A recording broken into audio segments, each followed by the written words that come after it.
Hello friend, welcome back to my channel explore the knowledge. आज मैं पोहे की recipe बताने जा रहा हूँ। तो फ्रेंड्स, हमारा ये तड़का है जिसमें हम सरसों का दाना और लाल सूखी मिर्च लिए हैं, मूंगफली का दाना है, आलू है, प्याज, टमाटर, नींबू, हरी मिर्च, धनिया, कड़ी पत्ता। इन सभी को हम बारीक बारीक काट लिए हैं। आलू को हम फ्रेंच फ्राइज़ की तरह काटे हैं और टमाटर प्याज को हम बारीक काट लिए हैं। मिर्च को बीच से काटे हैं 2 भागों में। हरी धनिया है, इनको भी बारीक बारीक काट लिया गया है और कड़ी पत्ता है। सबसे पहले हम पोहे को लेंगे। ये हमने अपने मेज़रमेंट ज़रूरत के हिसाब से पोहे ले लिए हैं। अब हम इसे भिगो लेंगे अच्छे से धुलकर इसी स्ट्रेनर में।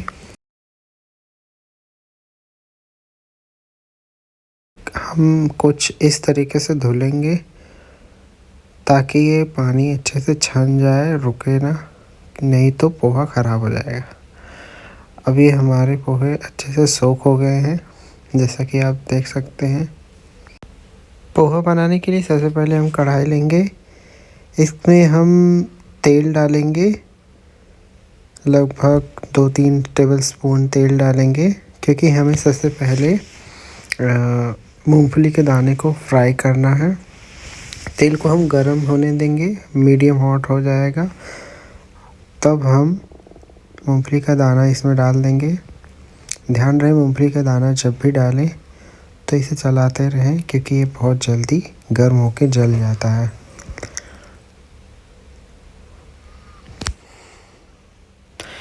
इसी तरीके से चलाते रहेंगे। 2-3 मिनट में ये हो जाता है। बस हम इसे इतना ही ज़्यादा पकाएंगे, इससे ज़्यादा नहीं।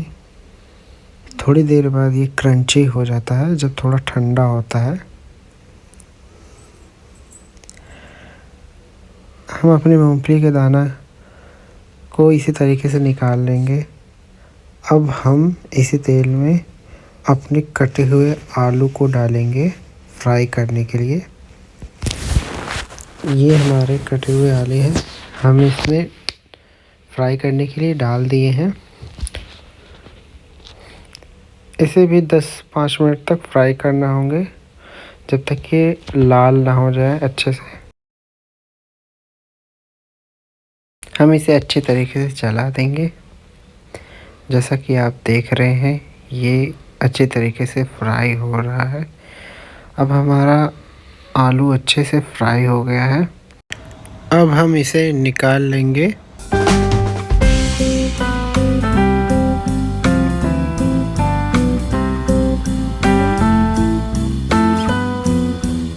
इसी तेल में हम अपने सरसों का दाना और लाल सूखे मिर्च डालेंगे। इसके बाद हम कड़ी पत्ता डालेंगे और जैसे ही हमारा कड़ी पत्ता अच्छे से चटक जाए, इसमें हम हरी मिर्च डाल देंगे कटी हुई। इसको लाल होने देंगे थोड़ा।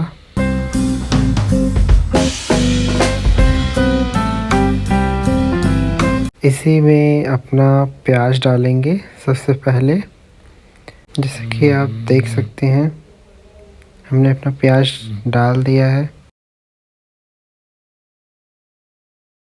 हमारे प्याज बहुत ज़्यादा नहीं भुनना है, हल्का सा भुनना है, ट्रांसपेरेंट हो जाए। इसी प्रकार हम अपने टमाटर को भी बहुत ज़्यादा नहीं भूनेंगे, हल्का सा भुनेंगे।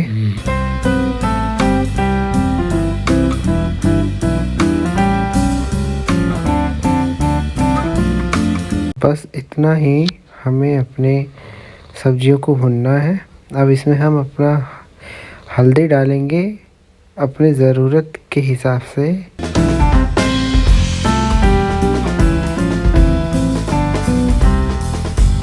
जैसा कि आप देख सकते हैं, मैंने यहाँ आधा चम्मच से ज़्यादा ही हल्दी लिया था।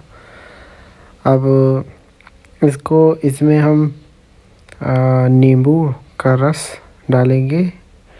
हमने एक नींबू पूरा डाला है इसमें। बहुत ज़्यादा खट्टा नहीं करना है और बहुत कम भी खट्टा ना रहे, मीडियम में रहता है तो ये बहुत अच्छा लगता है खाने में। इसको अच्छे से चला लेंगे। अब इस तरीके से हमारा मसाला अच्छे से एक दूसरे में मिक्स हो गया है। यहीं पर हम अपने फ्राइड मूंगफली डाल देंगे और फ्राइड आलू भी डाल देंगे। इन्हें अच्छे से चला लेंगे।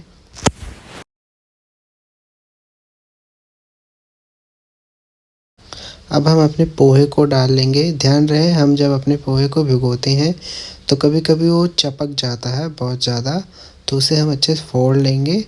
इस तरीके से फोड़ेंगे कि वो मैश भी ना हो पाए और खड़ा खड़ा पोहा दिखे हुए, जिसे पोहा खाने में तो अच्छा लगता ही है, देखने में बहुत सुंदर लगता है। तो इस तरीके से हम अपने पोहे को फोड़ लेंगे। ध्यान रहे पोहे को ज़्यादा देर तक नहीं धुलना है, 30 से 40 सेकंड के बीच में धुलना है और इसे स्ट्रेटनर में ही धुलें या तो फिर कोई और स्ट्रेटनर जैसी थाली हो उसमें धुलें। अगर आप थाली में धुलते हो तो उसे 10 सेकंड ही धुलें और धुलकर तुरंत उसे पानी को निचोड़ लें अच्छे तरीके से, नहीं तो पोहा आपका गीला हो जाएगा। जो गीला हो जाएगा तो ख़राब हो जाएगा। यहीं पर हम अपने नमक को डाल लिया है दोस्तों, अपने स्वाद के अनुसार, जैसा आपको पसंद हो। अब हम अपने पोहे को अच्छे तरीके से चला लेंगे, जिससे कि वो हमारा पोहा, जब तक कि अब हमारा पोहा पूरी तरीके से पीला ना दिखने लगे।